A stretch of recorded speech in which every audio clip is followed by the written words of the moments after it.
अस्सलाम वालेकुम फ्रेंड्स, कैसे हैं आप सब। वेलकम करता हूं आप सबको आपके अपने चैनल हॉरर डायरी पर।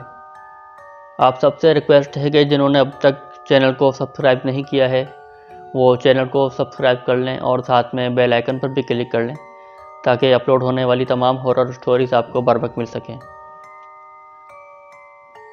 आज को खौफनाक वाक़या जो हमारे साथ शेयर किया है वो हमें अदनान भाई ने पेशावर से भेजा है। तो चले आए पढ़ते हैं आज के वाक़ये की तरफ और उनका वाक़या जो है मैं आपको अपनी ज़बानी सुनाता हूँ। मेरा नाम अदनान है और मैं पेशावर का रहने वाला हूँ।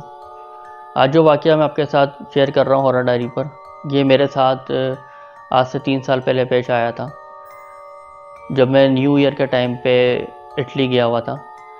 कुछ ऐसा हुआ, मैं अपना बैकग्राउंड बताता चलूँ कि जब मैं काफ़ी छोटा था तो मेरे वालिद साहब का इंतकाल हो गया था। मेरे वालिद साहब शुरू से कीमती पत्थरों का कारोबार करते थे और जैसा कि आप सब जानते हैं कि हमारा सूबा KPK जो है काफ़ी ज़्यादा माला माल है कीमती पत्थरों के लिए। तो इसी कारोबार को मैंने कंटिन्यू करा और आहिस्ता आहिस्ता मेरा कारोबार पाकिस्तान से निकलकर बाहर ममालिक तक फैल गया। तो फिर मेरे जो कस्टमर थे जो मेरे, वो जो है मुझे गैर मुल्क से भी कॉल किया करते थे और कीमती पत्थर वगैरह लिया करते थे मुझसे। तो मेरा अल्लाह का शुक्र है कारोबार काफ़ी अच्छा चलने लग गया। तो उसी सिलसिले में एक दफ़ा ऐसा हुआ कि मेरे पास इटली से एक कस्टमर की कॉल आई जो कीमती पत्थरों में काफ़ी इंटरेस्टेड था। तो उसने मुझे जो है इटली इनवाइट किया। उसने कहा कि आप हमसे डील करें और हम आपको अच्छी पेमेंट पे आपके जो स्टोन्स वगैरह हैं ये अच्छे कीमती वो हम आपसे लेंगे।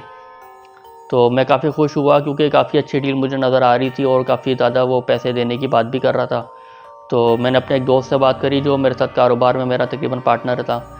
तो हम दोनों जो है फ़ौरन राज़ी हो गए और हमने उससे ओके किया। तो उसने हमें जो है इटली का वीज़ा हमें भेज दिया।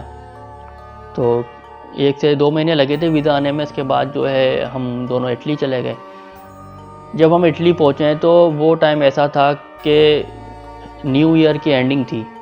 तो इस वजह से वहाँ पे जितने भी होटल थे वो ऑलरेडी सारे बुक हो चुके थे।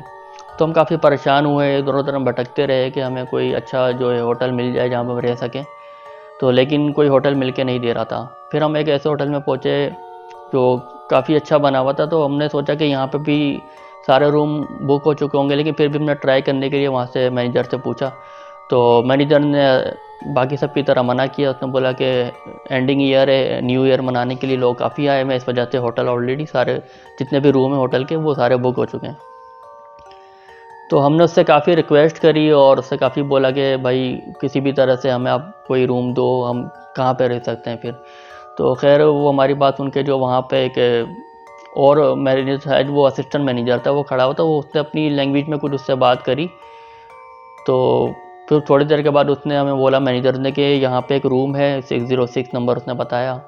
उसने कहा कि यहाँ के जो है 16 फ्लोर पे वो रूम है और वो खाली पड़ा हुआ है, लेकिन वहाँ पे आपको रुकने से पहले हमें जो है एक नोटिस उन्होंने बताया कि इस पर आपको साइन करके देना होगा कि वहाँ पर रुकने पर आपके साथ अगर कोई हादसा पेश आता है तो उसके ज़िम्मेदार आप खुद होंगे।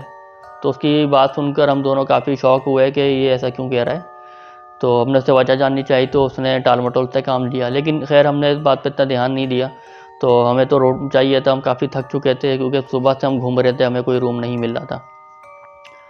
और तो हमने फिर खैर वो रूम फ़ौरन हमने ले लिया। फिर हमने जो है अपने जो है कस्टमर को हमने कॉल करी तो उससे मालूम हुआ कि वो भी न्यू ईयर की वजह से काफ़ी बिज़ी है।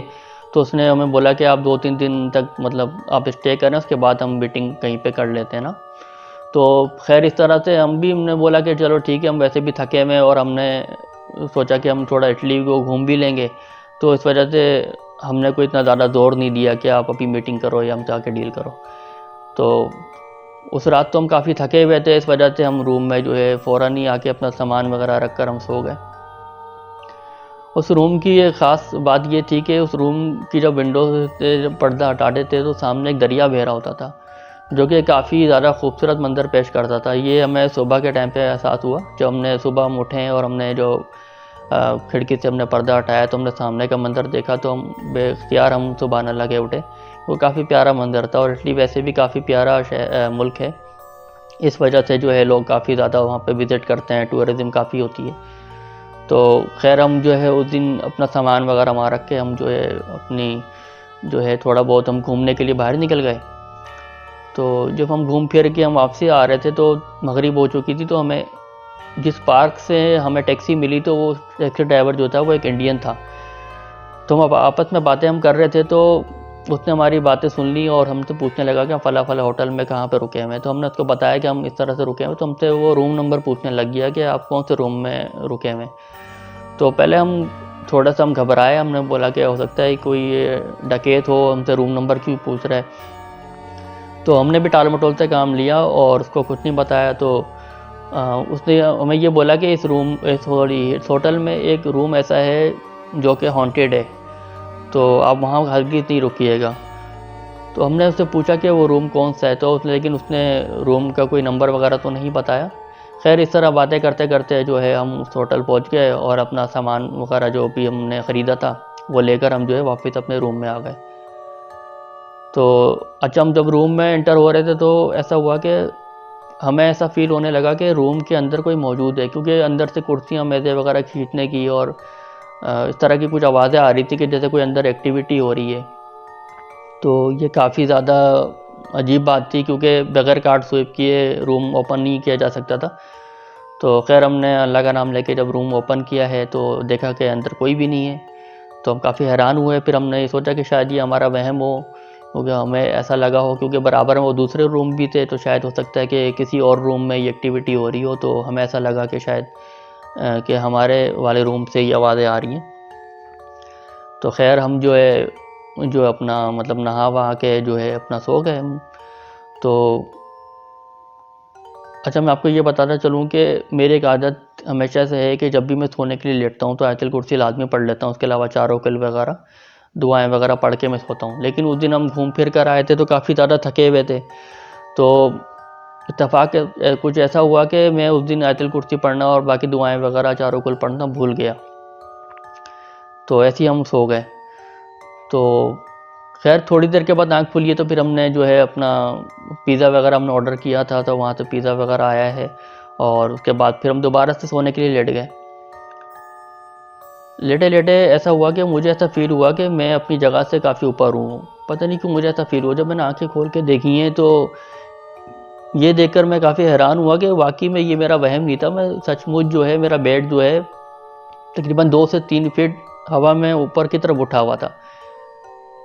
हमारे उस रूम के अंदर 2 सिंगल बेड थे, जिसमें एक पर मेरा दोस्त लेटा हुआ था और एक पर मैं था। जब मैंने अपने दोस्त की जानिब देखा तो सेम वही कंडीशन, वही पोजीशन में वो भी था, यानी कि उसका बेड भी जो है हवा में 2 से 3 फीट तक ऊपर उठा हुआ था।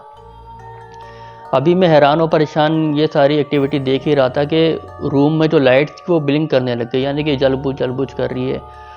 और काफ़ी ही ज़्यादा मतलब खौफ वाला माहौल था और मैं काफ़ी ज़्यादा डर गया था कि ये सब क्या हो रहा है, क्योंकि ये ऐसा होना बगैर किसी जिन्नात के वजूद के पॉसिबल नहीं था। तो मुझे अंदाज़ा हो गया कि ये कोई जिन्नात की कारस्तानी है। अभी मैं सोच ही रहा था तो मैंने देखा कि जो रूम में जो विंडो थी जो बाहर की तरफ खुलती थी, मैंने देखा कि वहाँ पे एक औरत सामने खड़ी हुई है। मतलब ये भी काफ़ी ज़्यादा हैरान करने वाली बात थी, क्योंकि वो 16 फ्लोर पे जो है वो रूम था और उस रूम की जो विंडो थी उसकी उस तरफ कोई भी ऐसी कोई जगह नहीं थी कि वहाँ पे कोई खड़ा हो सकता था। मैंने उस औरत को देखा है, उसकी आंखें बिल्कुल वाइट थी और वो ब्लैक कलर के उसने कपड़े पहने हुए थे और अजीब सी उसके मुंह से खून निकल रहा है।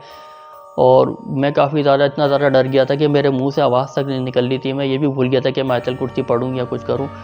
मैंने अपनी दोस्त की तरफ देखा तो वो बिल्कुल बेखबर सो रहा था, उसको अंदाज़ा ही नहीं था कि ये सब हमारे साथ क्या हो रहा है। तो अभी जो है मैं ये देख ही रहा था कि अचानक से जो है रूम में जो है जो अलमारियाँ थीं वो हिलने लग गई। अब तो मैं और ज़्यादा डर गया और इतने में जब ये अलमारी हिलने लगी तो ज़ाहिर सी बात है रूम में काफ़ी शोर हुआ। तो शोर सुन के जो है मेरा दोस्त भी उठ गया। अब उसने देखा तो कि रूम में वो जो है ये सब एक्टिविटीज़ हो रही हैं और बेड हवा में उठा हुआ है। तो वो काफ़ी ज़्यादा डर गया और चिल्लाने की कोशिश करने लगा। तो मैंने बाकायदा देखा कि उसका गला किसी ने दबा रखा है और ऐसा इस वजह से महसूस हुआ कि आप जब गले के ऊपर दबाव पड़ता है तो गला पिचक सा जाता है। तो यही कंडीशन मैंने देखी दोस्त के साथ मेरे है कि वो चिल्लाने की कोशिश कर रहा है तो कोई इसका गला दबा रहा है। मैंने खिड़की की तरफ देखा तो मुझे वो औरत जो थोड़ी देर पहले नज़र आई थी, वो जो चुड़ैल थी, वो मुझे वहाँ पे दिखाई नहीं दी। तो मुझे अचानक ध्यान आया कि मैं क्यों ना आयतल कुर्सी पढ़ता हूँ। तो मैंने कोशिश करके आयतल कुर्सी पढ़नी शुरू करी। तो आयतल कुर्सी पढ़ी है, तो आयतल कुर्सी पढ़ते साथ ही हमारे जो बेड थे दोनों के धड़ाम करके जो है नीचे जो है फ्लोर के ऊपर लगे। तो हम दोनों निकल कर फ़ौरन ही आपस में मिले। हम एक दूसरे की तरफ देख रहे थे, आवाज़ बहाते हैं कि ये सब क्या हुआ है, ये क्या हो रहा है। तो हम काफ़ी परेशान हुए ये देखकर, ये सब देख के हम बहुत डर गए थे। अभी हम ये सोच ही रहे थे कि हमें बाथरूम से हमें एक औरत निकलती हुई दिखाई दी। औरत के बाल गीले थे और उसने लिबास भी वैसे ही पहना हुआ था जैसे वेस्टर्न में औरतें पहनती हैं। वो अंग्रेज़ औरत थी कोई। तो हम उसको देख रहे हैं। अभी वो देखते देखते वो बाथरूम से निकल के आई है और बाथरूम से निकल के वो दरवाजे की तरफ गई है। खिड़की वहाँ पे वहाँ पे एक अलमारी सी बनी हुई थी दीवार में जो फिक्स थी, वो उधर गई है और उधर जाके गायब हो गई। ये सारे वाक़यात एक मुसलसल हमारे साथ हुए जा रहे थे। हमें समझ नहीं आ रहा था कि हम क्या करें। हम भाग कर गए, हमने दरवाज़ा खोलने की कोशिश करी है तो दरवाज़ा जो है वो बिल्कुल ऐसा जाम हो चुका था कि जैसे उस पर किसी ने लॉक लगाया हुआ है। तो हम दरवाज़ा खोलने की कोशिश कर रहे हैं तो हमें हंसने की आवाज़ें आ रही हैं। कोई कह लगाने लगा कि जैसे कोई हमारी बेबसी का मजाक उड़ा रहा है। और इसके साथ ही साथ बेड भी जो है हवा में उछल के बार बार नीचे गिर रहा है। अजीब सा शोर रूम में फैल गया था। अलमारी अपनी जगह से हिल रही थी, साइड टेबलें, बेड वगैरह, खिड़कियाँ फड़क रही थी, मतलब दरवाजे उसके खिड़की के जो फट्टे होते हैं वो आपस में टकरा रहे थे। पता नहीं अजीब सा माहौल बना हुआ था कि बहुत ज़्यादा शोर। सबसे हैरान करने वाली बात ये थी कि इतना शोर होने के बावजूद भी जो है उस फ्लोर पे आसपास में से रूम में से कोई भी नहीं आया, ना कोई मैनेजर आया ना कुछ आया। और हम जो है काफ़ी ज़्यादा डर गए थे। फिर हमने तेज़ आवाज़ में आयतल कुर्सी पढ़नी शुरू कर दी। तो जब भी हम आयतल कुर्सी पढ़ा करते थे तो मतलब ये सारा जो एक्टिविटी हो रही थी वो थम जाया करती थी। लेकिन जब हम आयतल कुर्सी हम पढ़ना रोक देते थे, ख़त्म कर देते थे, तो फिर से दोबारा से एक्टिविटी शुरू हो जाती थी। और कभी कभी ऐसा लग रहा था कि हमारे पीछे कोई खड़ा हुआ है। कभी हम इधर पागलों की तरह देख रहे थे, कभी दाएं देख रहे हैं, कभी बाएं देख रहे हैं, कभी पीछे देख रहे हैं, लेकिन हमें कोई वजूद दिखाई नहीं दे रहा था। लेकिन हमें ये कंफर्म था कि हमारे आसपास कोई मौजूद है। अभी हम ये सोच ही रहे थे कि मैंने देखा कि मेरा दोस्त जो है ज़ोर से ज़मीन पे गिरा है। तो वो गिरने के बाद जो है हवास भागता होकर इधर उधर देखने लगा कि वो क्या देख रहा है। मैंने देखा कि उसके गालों पर बाकायदा 5 उंगलियां छपी हुई नज़र आई कि किसी ने उसको ज़ोर से चमाट मारा था। तो मैं भी काफ़ी ज़्यादा पहले डर चुका था। अब ये सब देख के मैं मज़ीद डर गया कि अब ये मखलूक जो भी थी ये डराने के बाद अब हमें नुकसान पहुँचाने पर आ गई है। तो हमें से बिल्कुल समझ में नहीं आ रहा था कि हम क्या करें। फिर मुझे ख़्याल आया कि मैं आयतल कुर्सी जो है दोबारा से पढ़नी शुरू करी। और आयतल कुर्सी पढ़ते पढ़ते मैंने जो है रूम का जो है डोर जैसे ही खोला है वो खुल गया है। और रूम का डोर खुलते ही जो है हम भागते हुए जैसे तकरीबन बाहर निकले हैं। दोस्त मेरा उस वक्त ज़मीन पर पड़ा हुआ था। उसने जब देखा कि रूम जो है ओपन हुआ है, उसका डोर जो ओपन हुआ है, तो वो भी भाग कर उठा और फ़ौरन जो है रूम से हम दोनों बाहर निकल गए। हम भागते हुए जो है हम गए और जो है हम लिफ्ट का भी हमने इंतज़ार नहीं किया क्योंकि लिफ्ट 16 फ्लोर पे आने में टाइम लगता था। इस वजह से हम सीढ़ियों से उतरते हुए भागे हैं। जो 16 फ्लोर हमने क्रॉस किए हैं तेज़ी से। तो जब तक हम नीचे तक हमने पहुंच के दम लिया है बिल्कुल जो ग्राउंड पे जब मैनेजर के पास, तो जब तक हमारी सांस भी बहुत फूली हुई, काफ़ी देर तक हम अपनी सांस बहाल करते रहे। फिर हमने उससे सारा वाक़या बताया कि ये ऐसा हमारे साथ इस रूम में पेश आया। तो उसने मुझे ये बोला कि हमने आपसे कहा था कि आपके साथ अगर कुछ होता है तो हम इसके ज़िम्मेदार नहीं होंगे। तो हमने काफ़ी गुस्सा भी किया कि तुमने ऐसा रूम हमें क्यों दिया। तो उसने बोला कि हमने आपसे नोटिस पर साइन करवा लिया था, तो अब हमसे आप कोई भी कंप्लेन नहीं कर सकते। तो हमने उससे बोला कि आप हमें कम से कम बता तो देते कि इस रूम में जो है इस तरह की एक्टिविटीज़ है, यहाँ पे कोई आसेप है या इस तरह के मामला यहाँ पर होते हैं। खैर हमने वो पूरी रात जो है हमने उस होटल के जो रिसेप्शन है वहाँ पे जो सोफ़े वगैरह रखे हुए थे वहाँ पे गुजारी है। और सुबह भी हमने काफ़ी रिक्वेस्ट की थी, वरना तो वो हमें यही कह रहा था कि नहीं आपको अपने रूम में वापस जाना पड़ेगा। लेकिन जब हमने इस तरह से उसको बताया कि हम तो उस रूम में नहीं जा सकते और ना हम बाहर जा सकते हैं, बाहर बहुत सर्दी भी है, तो खैर उसको हम पे रहम आया तो उसने हमें इजाज़त दे दी थी। तो हम रिसेप्शन पे जो सोफ़े वगैरह रखे हुए थे वहाँ पे, तो हम वहीं पे लेट गए थे। तो सुबह जब हमारी आँख खुली तो हमने देखा कि जो वहाँ पे लोग ऑलरेडी मौजूद थे जिन्होंने रूम बुक किए हुए थे, वो हमें देख के ये समझ रहे थे कि हम पागल हैं, हम यहाँ क्यों लेटे हुए हैं। लेकिन उनको नहीं पता था कि हमारे साथ क्या वाक़या पेश आ चुका है। उसके बाद जो है हमने सुबह जो है हमने ये बंदे ने हमें बुलाया था, हमने उसको फ़ोन किया है, उसको मैंने बताया कि इस तरीके से मामला हमारे साथ हुए हैं, हम यहाँ पे नहीं रुक सकते। तो वो भी काफ़ी परेशान हुआ। फिर उसने जो है अपनी सोर्सेज वगैरह के ज़रिए किसी और दूसरे जो है होटल में हमारे लिए रूम वगैरह बुक कराए, क्योंकि उसने पहले रूम वगैरह हमारे लिए बुक नहीं करवाया था। तो उसके बाद जो है हम दूसरे होटल में जाके शिफ्ट कर गए। तो ये वाक़या आज भी जब भी मुझे याद आता है तो मेरे रोंगटे खड़े हो जाते हैं। जो भी मामला उस दिन हमारे साथ पेश आए, और वो उसकी जो औरत थी, चुड़ैल थी या जिन्नी थी, जो भी थी, उसकी जब भयानक शक्ल मुझे याद आती है तो अभी मैं खौफ से काँप जाता हूँ। तो ये था मेरा वाक़या, उम्मीद करता हूँ कि आपको पसंद आया होगा। तो जनाब ये था वो वाक़या जो अदनान भाई ने हमारे साथ पेशावर से शेयर किया। तो फिर इंशाल्लाह हाज़िर रहूँगा किसी नए वाक़ये के साथ। जब तक आप सब अपना बहुत ख़्याल रखिएगा। फ़ी अमान अल्लाह।